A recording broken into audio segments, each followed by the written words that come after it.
All right. As an active member of the peer sharing group Physicians for Medicinal Cannabis, along with the Canadian Consortium for the Investigation of Cannabinoids, the International Cannabinoid Research Society, and the International Association for Cannabis as Medicine, Dr. Robert Sealey has been involved in both the clinical and research aspects of cannabinoid therapy since 2001. Over 2 decades ago, Dr. Sealey was successful in the authorization of one of the first patients to use cannabis for therapeutic purposes in Canada. Numerous general practitioners and specialists have referred thousands of patients to Dr. Sealey for the consideration of medical cannabis management in conditions that have not responded to standard therapy. Sensing a void in knowledge among his peers regarding the use of medical cannabis in clinical practice, Dr. Sealey has traveled the world as one of the few instructors in this field of medicine. And here you are speaking with me today. Welcome. Thank you so much, Dr. Sealey, for being here. Thanks for the invitation. Very happy to participate. Oh, it's great to have you. You have a very exciting resume, and I'm just dying to ask you some questions because I've never spoken to a medical doctor in my life who specializes in cannabinoids. So really, I don't know where to start, but I have a few key areas. I'd like to ask you about mental health. Is cannabinoids something that you regularly prescribe for mental health conditions? Yes. Yeah, there aren't too many of us around that just do this for a living. Yeah, I've been doing it for a while and I specialize just specifically on this. But what's interesting is I get referrals for all sorts of reasons. And that's one of the mysteries of cannabis using it as a medicine, is that people will say that it helps with their pain or their sleep or their anxiety, depression, PTSD, Crohn's disease, etc. The list is pretty long, but in the top three would be, anxiety and depression. Of course, people that are in chronic pain, which is number one, they often have mental health challenges. They don't feel very spry, so their quality of life is down. So there's often comorbid conditions that go along, mental health symptoms that go along with chronic conditions in general, which then can lead to lack of sleep, etc. So the short answer, which I have not given you, is yes. Certainly, mental health is one of the top reasons that cannabis medicine is being utilized by individuals, and the reason why I'm getting more and more referrals. And these are people that, the standard air quotes therapeutic pharmaceutical medications might not be necessarily effective or associated with intolerable side effects. So, not saying that other things don't work, but I tend to see that the individuals where their back's up against the wall and nothing else seems to be helpful. Okay, that was actually going to be my next question. Do you introduce a patient to cannabis sort of maybe at the beginning of a journey, or is it kind of if they've tried other things, then you can introduce it as a complement? How do you introduce that to your patients? Well, that's a really, really good question. Back, earlier in my days, I would say you've got to try the standard stuff. I've gotten, further away from that. Mind you, my practice is kind of biased in that I only do it by a referral. So they've already been seen by their primary care practitioner or their specialist, their psychiatrist, where again there's been failure either from side effects or ineffectiveness. So I'll be sort of brought in out of the bullpen to sort of clean up.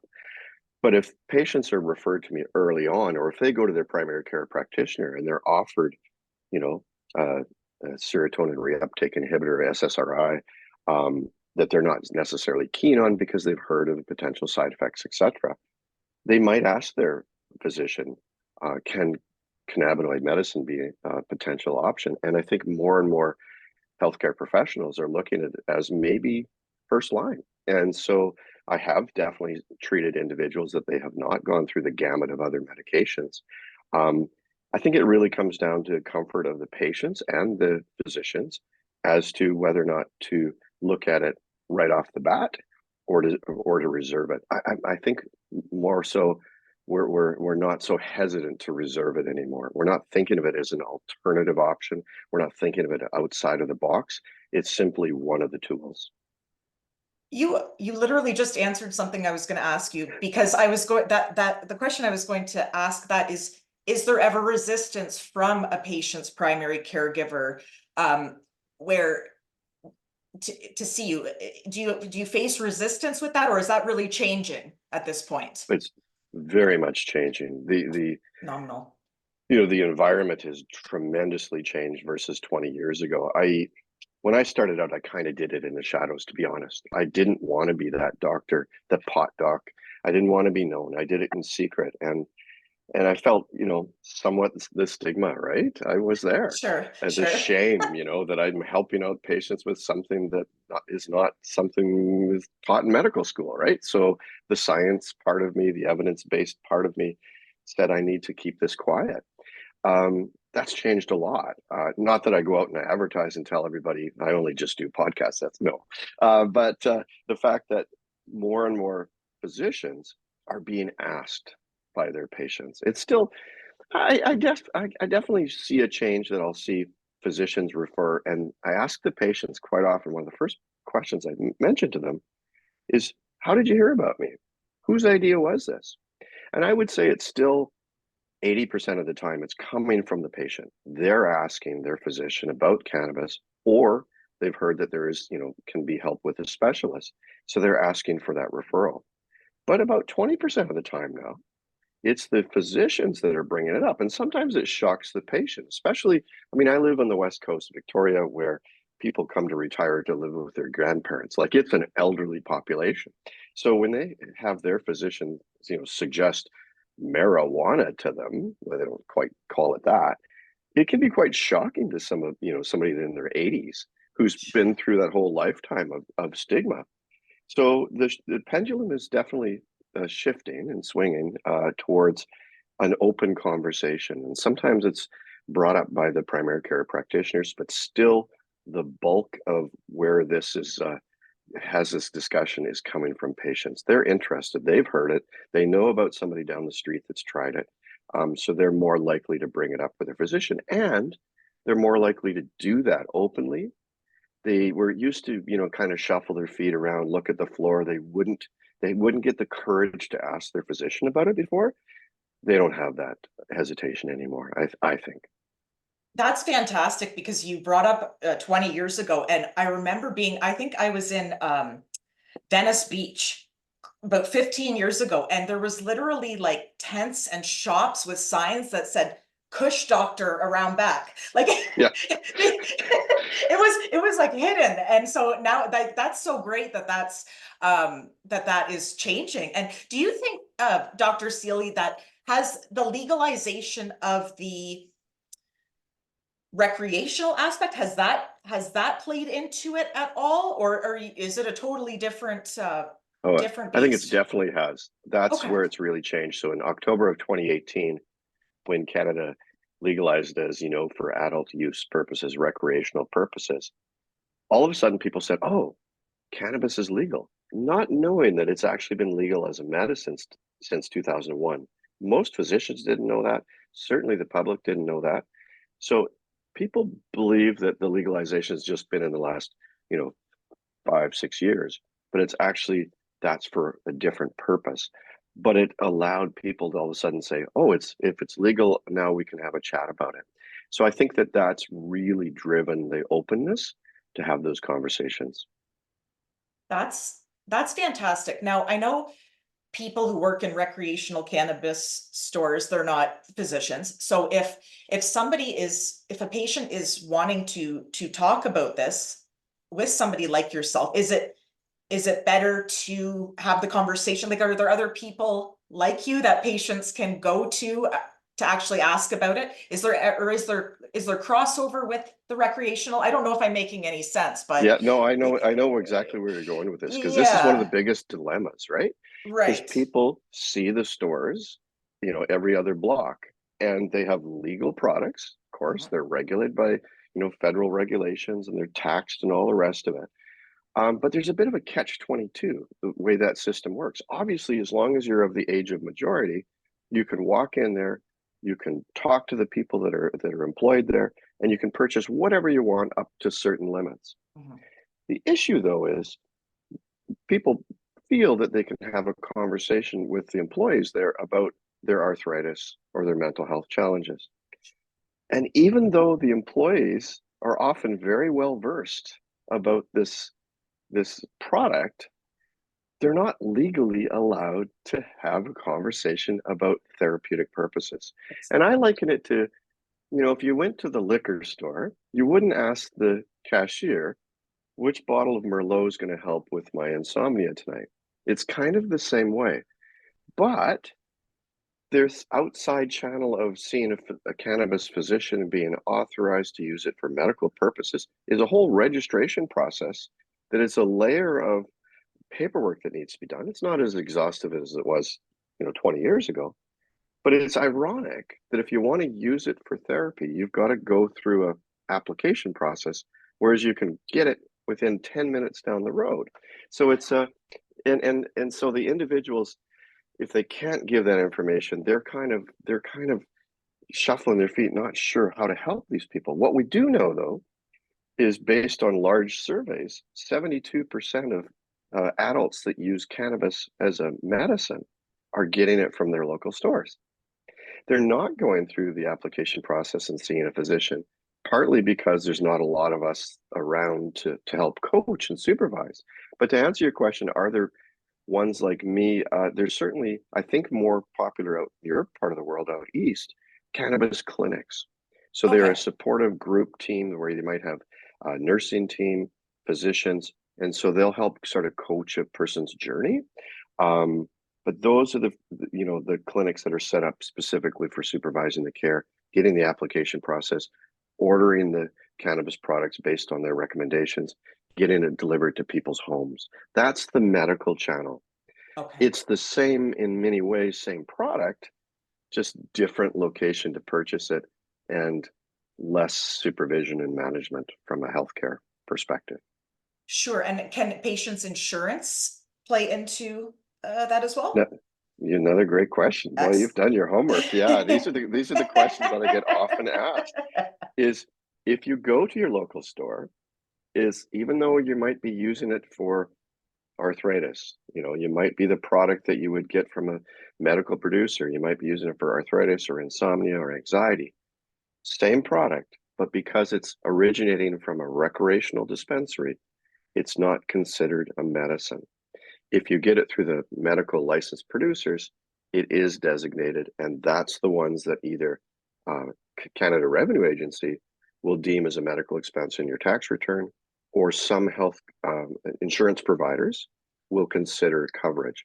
So it has to come from that medical channel for those opportunities. There are 17 different insurance companies in Canada presently that will consider the coverage, but in my experience, it's like, running a gauntlet. It can be very difficult to get coverage, as it is for, Sure. certain restricted medications, etc. But it's possible. Insurance corporations like the um, motor vehicle coverage, WorkSafe, these organizations, Veterans Affairs, very good coverage for their members on disability for covering cannabis, but it has to come from the medical source, not from the recreational dispensaries. Okay. That's excellent. And in terms of routes, like I don't know a whole lot, to be honest with you, about medical cannabis. Is it the same routes of administration? Do people smoke? Do they vape? Do they edibles? So there's so many routes of administration, and it really breaks down to how quickly do you need this medicine to work. So if you need, let's say you have pain, you need sort of arthritis pain that might be there day and night. Well, you want something then long acting, sort of a maintenance program. Best way to use that then is a product that it's got a slow onset but a long duration would be taking it orally. So whether it be an oil, a capsule, an edible, they all work the same way. They go through the stomach, they have to be absorbed and then metabolized by the liver. So it's a long acting, anywhere from 8 to 12 hours. So people with arthritis might take an oral dose in the morning and a second dose before bed at night. Sometimes we change the ingredients at night. If sleep is an issue, we might want an oil that's a bit more sedating, whereas daytime, of course, we don't want. We want more alerting. So we'll change the contents of the oil, but we want long acting.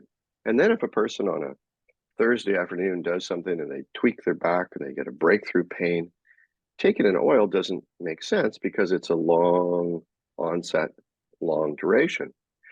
That's where something rapid acting, the fastest acting product still is inhalation, whether it be through vaporization or smoking. The difference between the two is temperature, about 700 degrees difference. When you smoke something, you're burning it. That's not necessarily the worst thing, but just think of your lungs. The lungs don't need that extra heat. Vaporization is simply heating it, releasing those products within 3 to 5 minutes. That's still the fastest.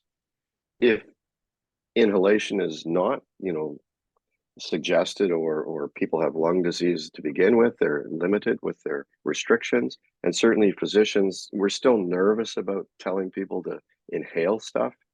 Um, then behind that, maybe 15 to 30 minutes is the sublingual, like the spray under the tongue or oral mucosal spray.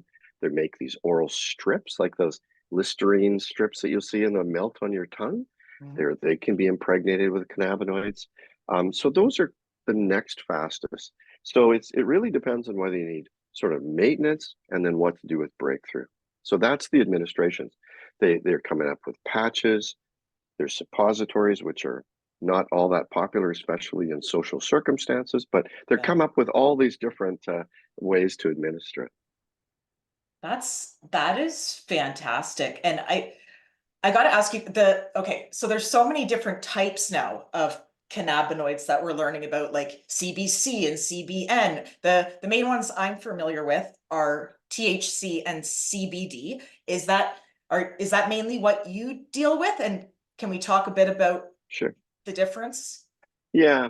So there's actually in the plant, they've discovered 144 of these cannabinoids, and there's other ingredients. There's terpenes and flavonoids. So there's about 500 parts to the plant. It's a pretty complex plant.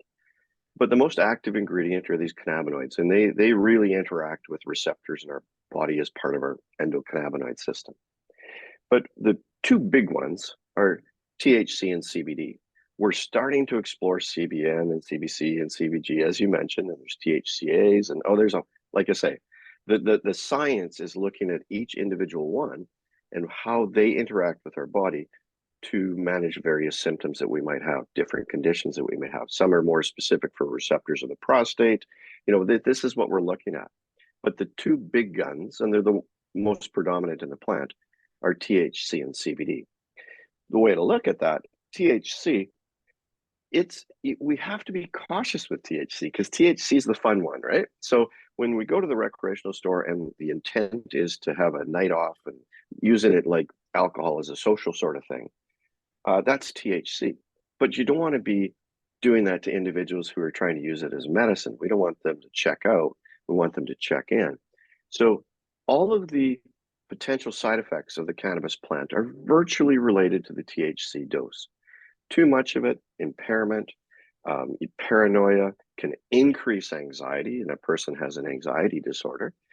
So we always are cautious with the THC amount, but THC can be useful for pain and for sleep and nausea and vomiting, lack of appetite. That's what gives people the munchies, right? But I like to say if you're in pain, THC you might not feel your pain, but you might not feel your face. So we don't just say THC is the answer. We need something to balance it off. And CBD or cannabidiol is a really, really interesting cannabinoid. It's an analgesic. It's not as strong as THC, but it's a better anti-inflammatory. It's the one you'll hear for these kids with epilepsy. But then there's a really, really interesting thing that CBD does in part of our brain called the amygdala.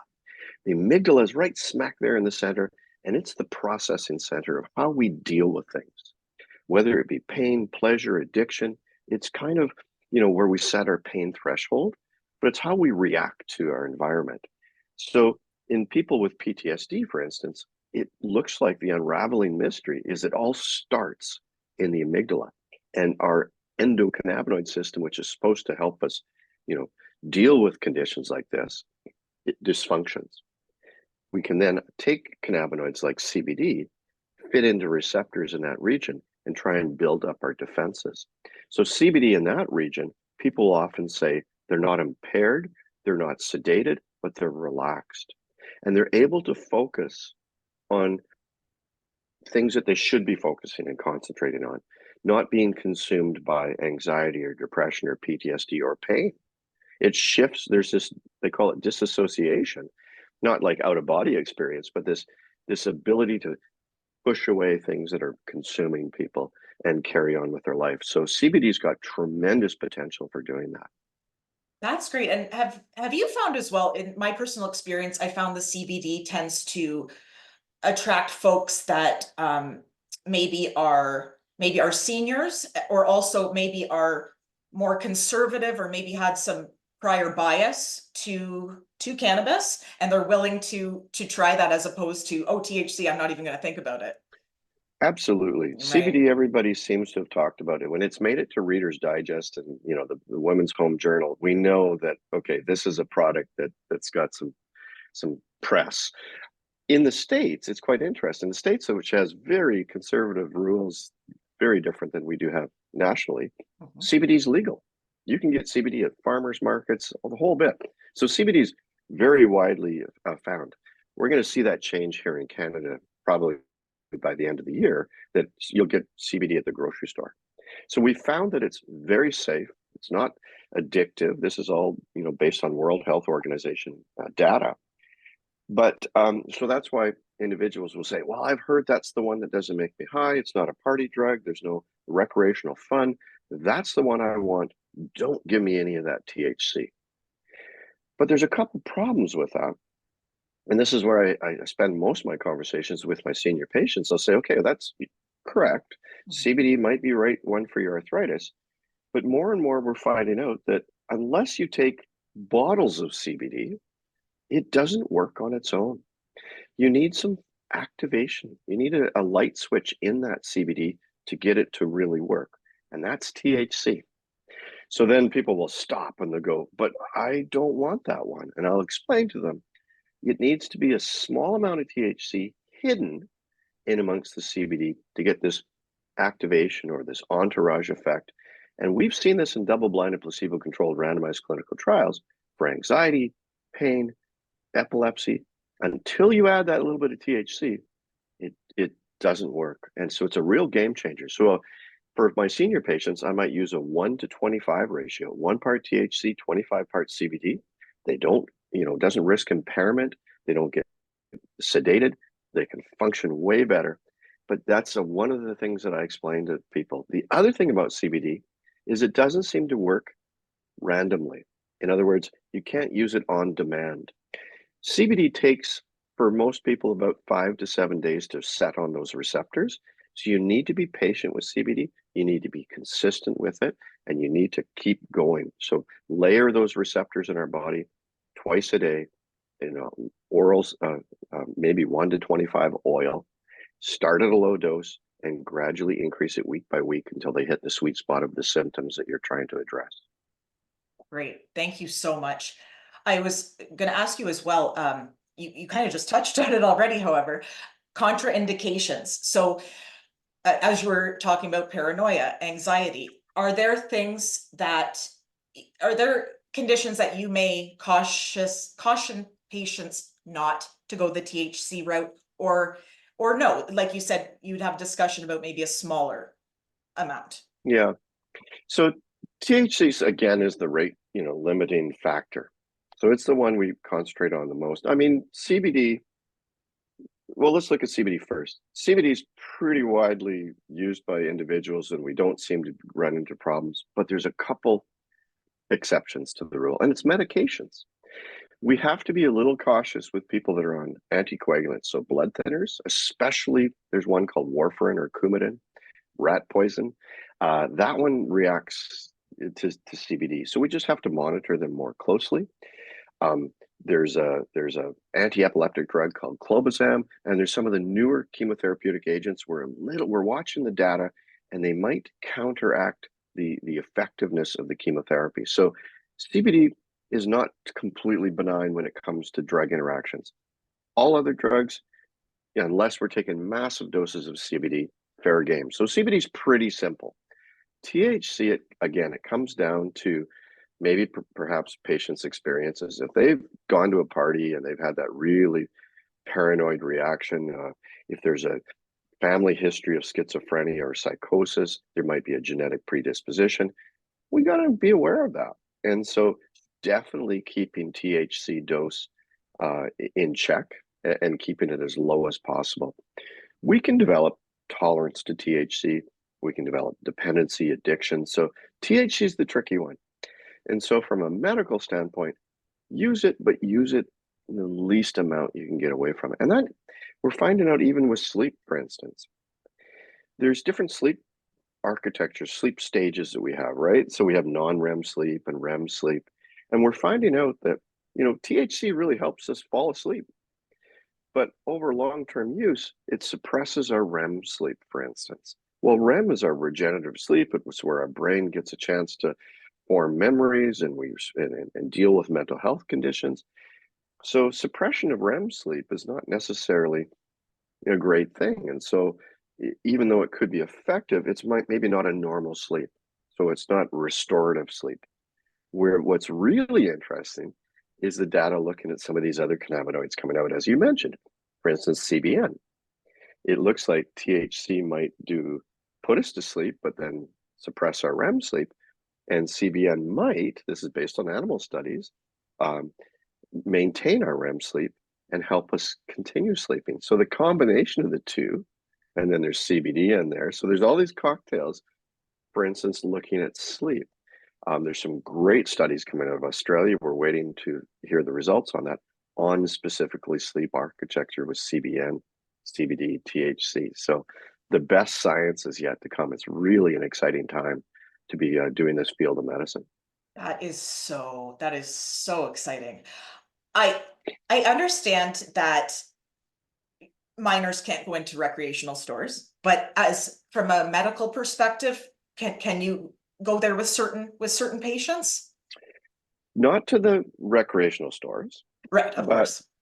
the pediatric patients with epilepsy, arthritis, uh, ADHD, autism, yeah, under the supervision of physician, get the application registration. Now they have to have a caregiver or a parent that has to sign off and be able to order the product for them based on the recommendations of a physician. But yes, absolutely, the pediatric population can be treated with cannabis. Of course, it's going to be mostly CBD, but for lots of reasons. But yes, the pediatric population is certainly a large a part of my practice, from pediatrics to geriatrics, with the use of cannabinoid medicine. That is so fascinating. I understand that there's obviously the barriers to studying and practicing in this field of medicine have tremendously dropped. Um, do you think legalization recreationally has eliminated a lot of those barriers? But would you like to see even more barriers eliminated? That's a great question. So, Yeah. what was interesting, what I saw shifted is people again had that mindset that it's legal now, so we can talk about it, which again, they didn't know you could talk about it as a medicine for quite a while. Unfortunately, it had a negative effect from a medical standpoint. So we were going for years, we were organizing these conferences and talking.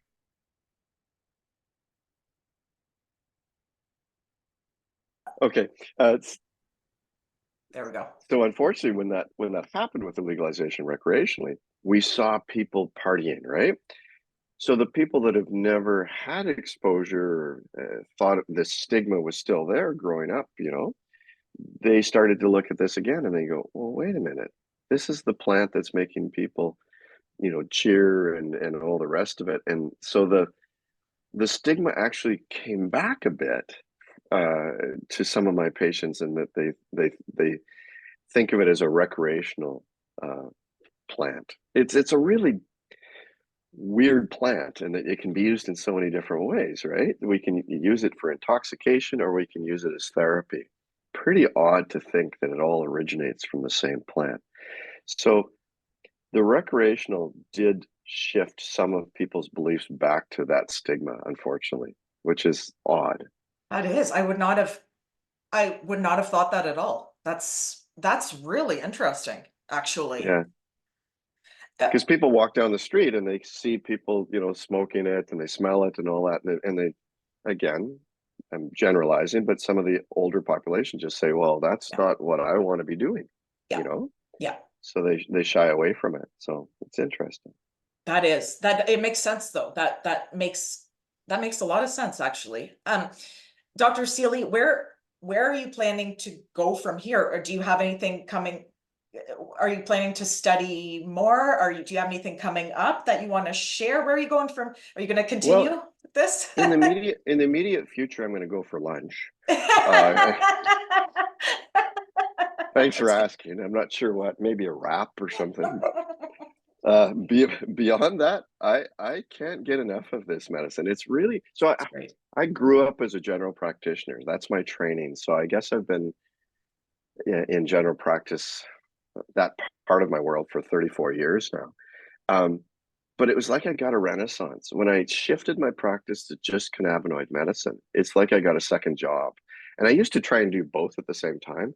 And it was working evenings and weekends. And then the demands just got so great that I'm like, I've got to pick one. And this field of medicine is such an interesting one with the developments that are coming out. And to be honest, the results that I see, I mean, again, I see the people that nothing else has typically worked for. Where I sort of see the worst of the worst. And when they do better, boy, is it awesome for them and for me. And I like to say I get the best Christmas cards. The testimonials are fantastic. And so I feel like I'm really making a difference. And not that I didn't feel that way in general practice, but sometimes it was pretty frustrating. Sure. And it's so exciting to see people's response. And I think what's really beneficial is giving people control back again. So, for instance, people with chronic pain, they've seen so many specialists, had so many examinations, assessments, x-rays, injections, and they might be on opiates. Their life is not feeling great. Most of the medications that they're taking dull them. So depression, anxiety, insomnia, they've checked out from their family, they're not working. It's a desperate situation. And if you say to them, look, I'm going to give you something that's not only going to address your pain, but it's going to help from a mental health standpoint, and you're going to sleep better, and you're going to be able to focus better. And when you hear those people come back and they go, my kids are happy that I'm engaged again at the supper table. And which is, my kids would never say that to me, but they wouldn't be happy if I more engaged. But it's nice to see dad back again. And when I give them the tools and say, here's an oil, here's how we're going to dose it, here's how you can manage a breakthrough pain, but here's the tools. It's safe to do. We obviously can't just shuffle across a bottle of morphine and say, take whatever you need. But with cannabis, we can sort of say, here's the guidelines. You adjust it to your needs because it is safe to do that way. Then I go, watch and see. You're going to take control back again. And that empowerment, where these people have lost complete control for years. They're at the mercy of seeing doctor after doctor. That is so powerful. And so when I see that, it's very different medicine. And so to answer that even longer question, I'm going to keep doing what I'm doing. I mean, there's so much new stuff that's coming out. I love to educate. I teach at the university. I did a talk the other night on sleep. It's whatever.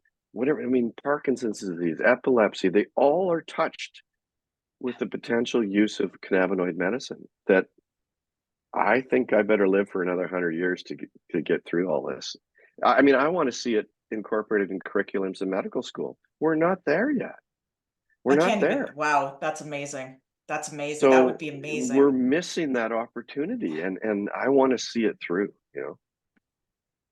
That's Yeah. that's incredible. And do you have social, where can people go to follow what you're doing, or if they have an interest, like if they have an interest themselves in doing this type of medicine, what Yeah. do you do a blog or anything like that? No, No? I had this idea. I set up a website and I put on a blog, and I think my last post is 3 years ago. I just don't seem to have the time or inclination to do that. I should. Sure. I hear that a lot. Is you should write a book Yeah. about your experiences. You should do this, right? You should do a movie. But I don't know. I just there's not enough hours in a day, I guess. But I don't know the training in this. Like there is. That's a great question. Is where would I Yeah. send you? You know, for people to get more information. Mhm. It's difficult. There's no one real good source. You can do this thing. I don't know if you've heard about it. It's called Google. You can type it into your search bar, but there's so much stuff out there. And somebody told me the other day, I don't know, this is just what I heard, but apparently not everything's true on the internet. So you have to really sift through it. And Yeah. it's sometimes very difficult. But there is no one good source. If you put in cannabis, you're going to see some wild stuff out there and some amazing claims, Oh and then yeah. it's up to you to determine what's might actually be true. So, but it's kind of like that on the internet in so many ways. But Uh, one day, one day I might organize something like that, a good blog or website that will have all that information, but I don't really have one to recommend in the meantime. That's okay. I'm dying to ask you though before you go, Mm-hmm. because you are in Mm-hmm. BC and I've never been out there, but you've been my way. Is it a totally different, because I've heard many times that it's a totally different culture in terms of cannabis. Now, has medical cannabis been more accepted in your neck of the woods than it's been here? So we're famous for a West Coast culture, right? You'll Mhm. look outside and you think, boy, it's cloudy today, but it's not. It's just a pot smoke, right? It's around us. You know, you go to the islands or Whistler, and it's predominant. You can smell it, and it was like that prior to legalization, and certainly now it's wide open. So we're kind of a proud, very proud culture in that, and that Mhm. BC Bud is world famous, etc. So yes, definitely, it's around us in the environment here that it's always been open that way. We had shops on every street corner prior to legalization, and the police just said, whatever, like we've got better things to do. So that culture's always been around. So it's not unusual for me to talk to a patient and say, well, let's talk about your use in therapy. Well, have you tried it? Oh, of course I've tried it. Like it, not many individuals on this part of the world have been not been exposed to it in one way or the other. And when I, see a brand new referral, I'll say to them, have you used it? Yes, I used to, smoke it when I was younger. Have you tried it as a medicine? Yes. Almost everybody that comes to me has already gone down to the street corner and tried something, but they either hadn't had the supervision or they picked the wrong product, or it's like kid in a candy shop, right? Like 400 or 500 different products, the mango, pineapple, chewy, and the bath bomb. Like, where do you start? Oh, I know. So so definitely that is the majority of people have tried something out here, but they're looking for more focused therapy. It's fantastic. Fantastic. Dr. Sealey, I want to thank you so much for your time today. It was a great Thank you. chat. I learned so much. Like it's so We exciting could what you're talk for studying. hours. We could talk Yeah, for hours, but for I've got to go real. for lunch. Yeah, no, I hear you. And thank you so much for your time today. It was lovely to meet you. I would love to have you back on again to talk some other time about Sure, more cannabis. sure. Thank you. Thank you so much. It was just a great chat. It was lovely to meet you. Thank you. Very nice meeting you as well. I You, appreciate the opportunity. thank you.